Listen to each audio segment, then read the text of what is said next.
Was life better before the internet? Was life better before the internet? We're posing the question, was life better before the internet, on the internet? Right. Well, you and I are folks who were around before the internet. Not Long really. before the internet. I mean, the internet existed, of course, but it wasn't the internet. The first time I read about the internet was in 1986 or something. Okay. And I think that was just after it had been deregulated from a military-only network. Right. And companies had started using it for advertising and stuff like that. Mm-hmm. It was very, very limited. It might have been 88. Yeah. It was extremely limited and wasn't open to everybody. Like, you couldn't just get an email address or something like that, right? I remember getting an email address in a dance club or like a bar. Do you know? Okay, so when you go... Was it a dating club? Dude, no. It was half just like digital, half mechanical dating site. No, it was crazy. Okay, I just have this distinct memory. I'm in a bar. I think I'm with Valerie Bolzano. Uh-huh. It must be like 96, 95, 96, 97. Yeah, okay. I don't know. And we're in... Okay, so this space in Vienna fascinates me. Okay, I'm talking about the building on the Gumpendorfer Straße, and you're going down, and it's that section where the aquarium is, and when you turn right, there's a club. It's like a restaurant sometimes, and it's a club, and there are stairs that go down toward the Naschmarkt from there. Yes. Okay. And it's Futures, no, it's not Future Zone. No, you're thinking Future Garden, and it's not that. Future Garden. It's not that. No. It's across from the movies. From the movie shop, movie house, yeah. And it's got those glass windows that look over. Yeah. And it's never quite successful, no matter what it does. Exactly. So this place fascinates me because there's always something different in it. And I've been living in Austria. I've been living in Vienna since '97, and I've seen. It was a very unsuccessful. It's just such a weird bar for a while, and it's always something cool, right? Like, so it'll be a super slick bar, or it'll be a super cool dance club, or it'll be a super cool cafe. What a bad move to make is. If starting that place out as a bar or making it a bar, if you've got barflies around the corner, like you've got barflies, the best place in Vienna, which sadly does no longer exist. Yeah. And you start a bar around the corner from that.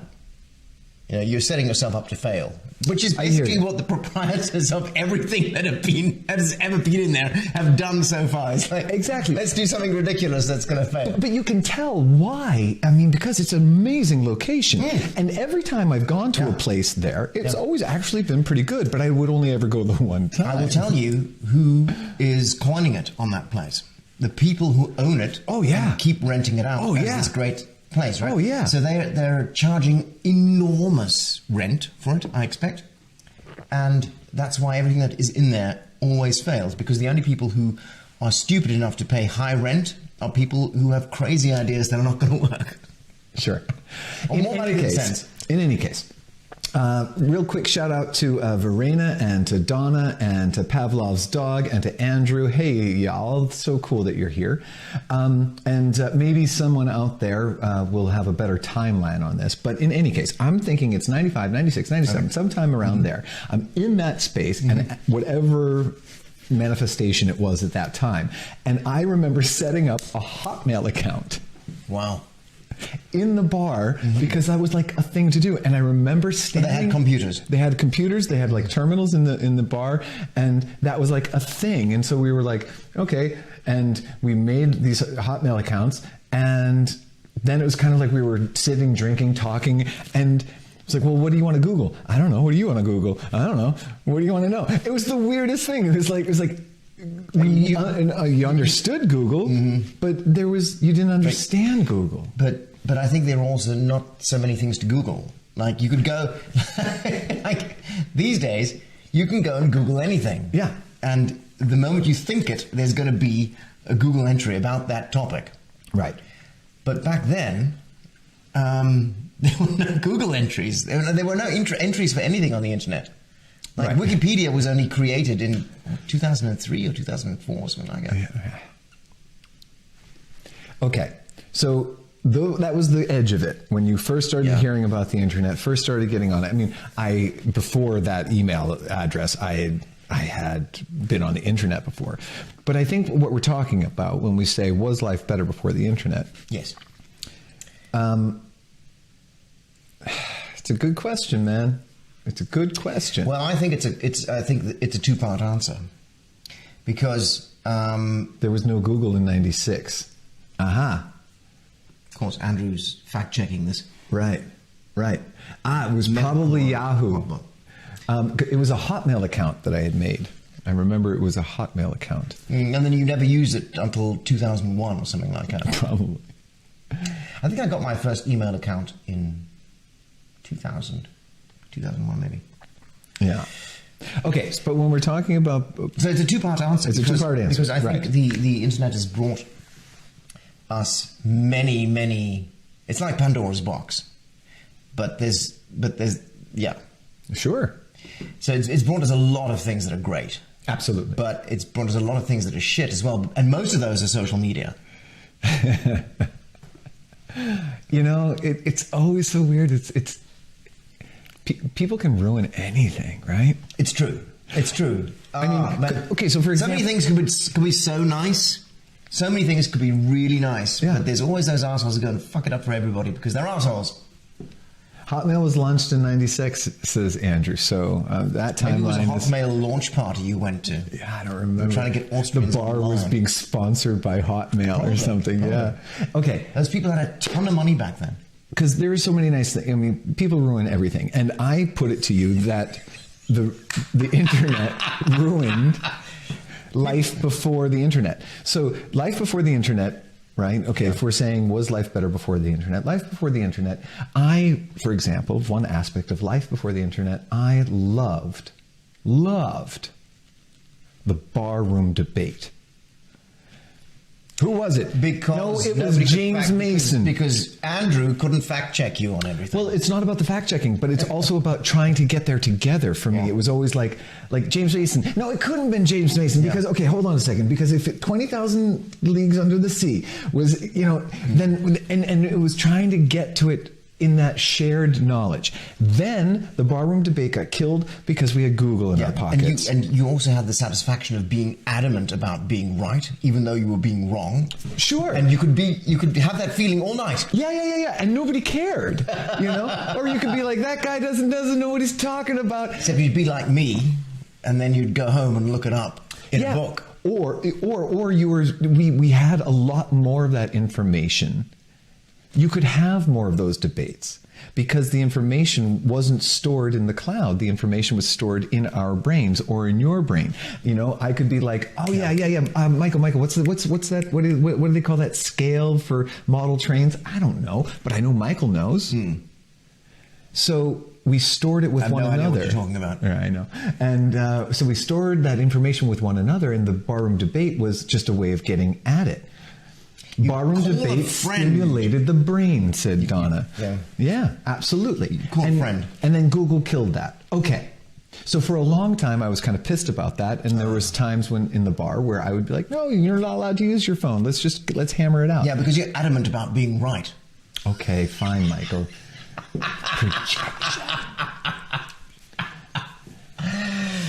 In any case, what I love about it now is to be able to go to Google and to be like, okay, good. That's what you get. I think we move different forward places. a lot quicker. Sure, in you get to many different things. places. Yeah, absolutely. Because we can fact check ourselves and others. Yeah. And let's face it, lots of those barroom debates were ridiculous. Because someone was putting up a claim that was completely ridiculous and illogical and needed to be shot down in flames. Yeah, and that's when you bring in me, because I was the king of the barroom debate.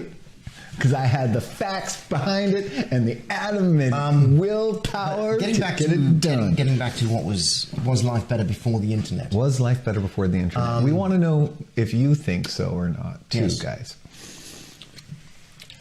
I'm going to say that no. I would also say no. I think there's not a single part of my life that has not been improved by...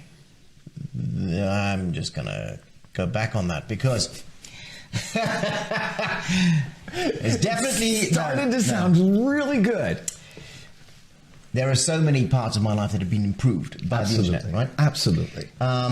The ones that have not improved, we're going to talk about in a week or maybe 2 weeks, when we're going to talk about buying clothes on the internet. So that's one of those things. It's totally killed shopping for clothing.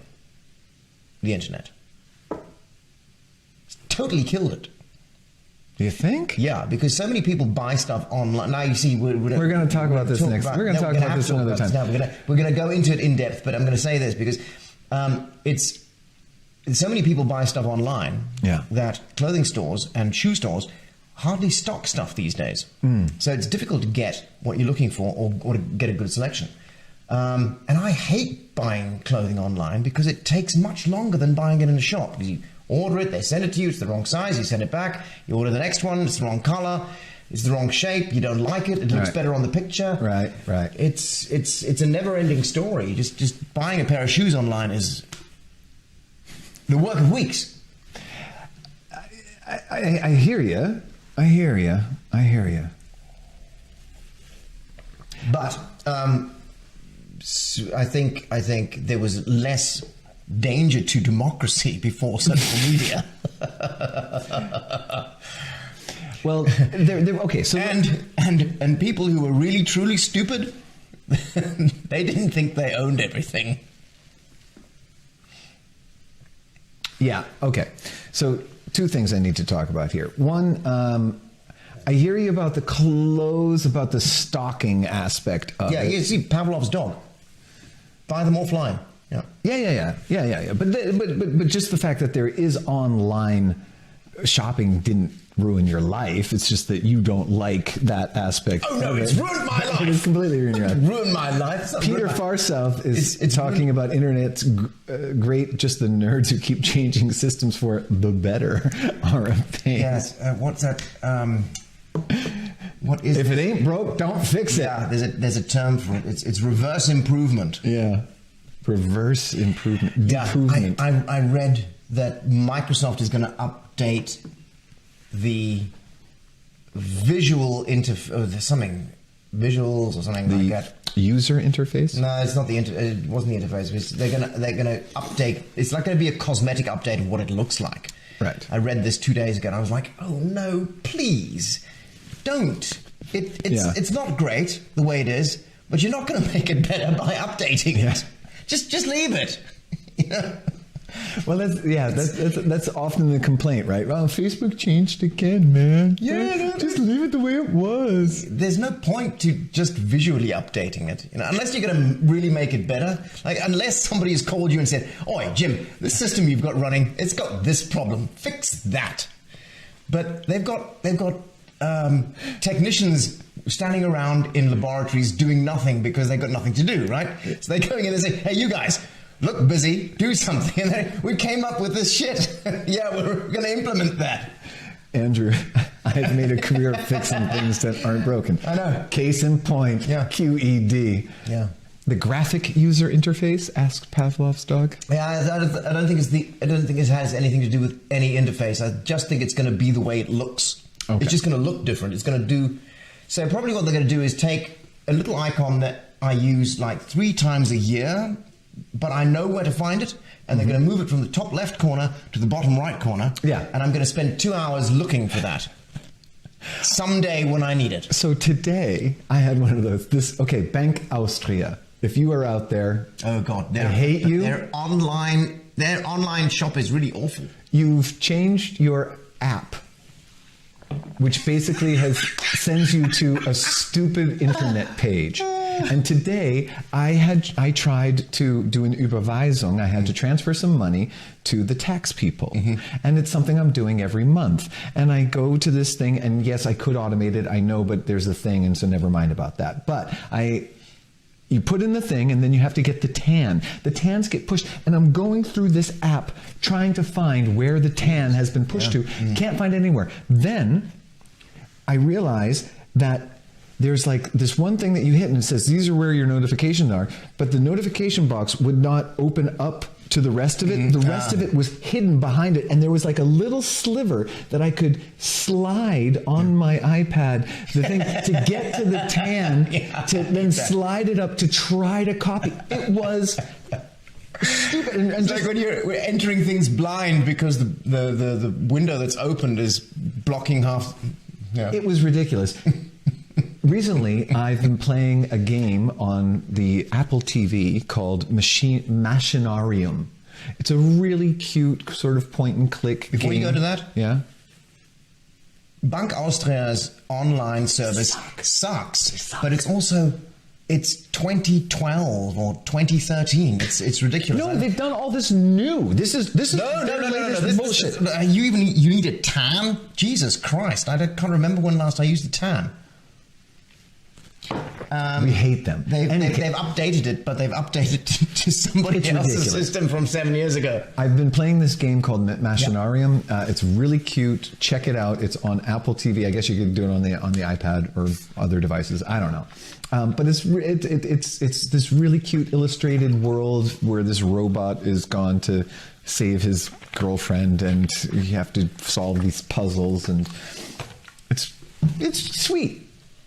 But I'm really glad I was playing it because you have to look in this world, and sometimes you have to like find things that are quite hidden to get the piece that you need. And that was like today, and I was just, if your banking has been turned into a video game where you have to find fucking clues to get your shit done, then if I got something's paid gone money, wrong. If I got paid money by the bank to play that game, I would. If I got better interest. No, if I paid less interest, the more things I found on the video game, then I'd play it. Right? Yeah, Bank Austria should have a reward system. Yes. Was life better before the internet? So for banking, it's tough to say because... Nah. Can you remember dealing with banks when you actually had to go to the bank and stand in line and do stuff? Yeah. God. Exactly. That's what I'm saying. Yeah. I think life is definitely better since the internet. But the moral is people ruin everything.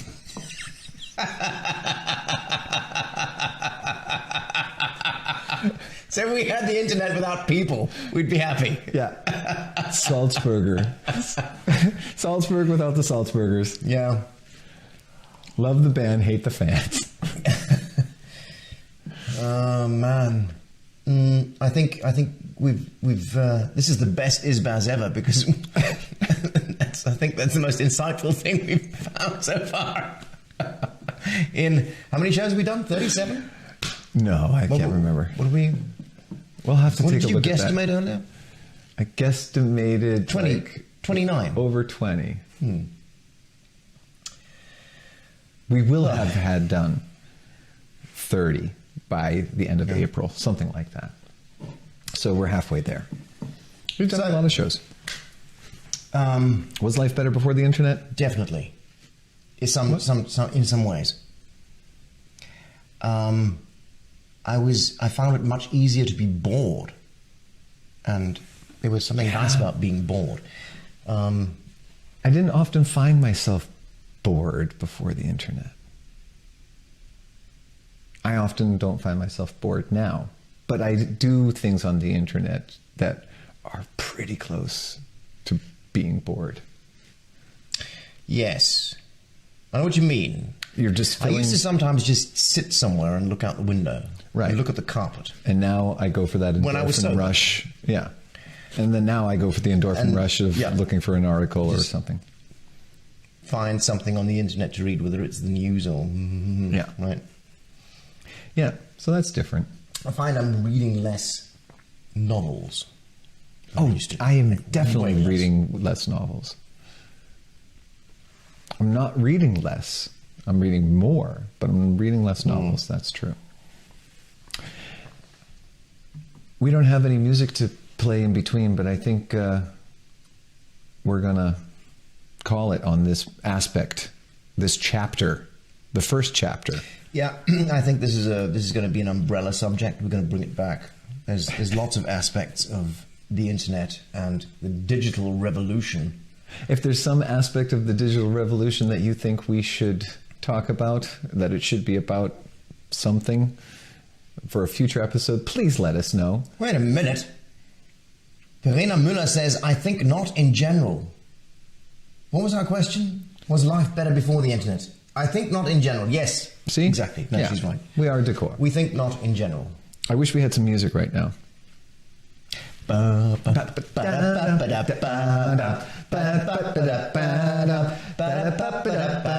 you, Binosh. So, it should Twitter be is a about wasteland something... of echo chambers and rot. Yes. I beg to differ. Sorry, he started it. No, we had just finished it. No. You were too late to see that. No, he started that. I'm going to take away your disagree. chat privileges. I disagree. I think Instagram is a wasteland of echo chambers and rot. But I actually get into quite a lot of very interesting discussions on Twitter. Maybe it's who you follow. Yes. Or maybe your echo chamber just happens to be filled with lots of nice people. I do block a lot of people, yes. Yeah. It Should Be About Something comes to you in 3 parts. This is chapter 2. Chapter 2 today is favorite time travel destination. Favorite time travel destination?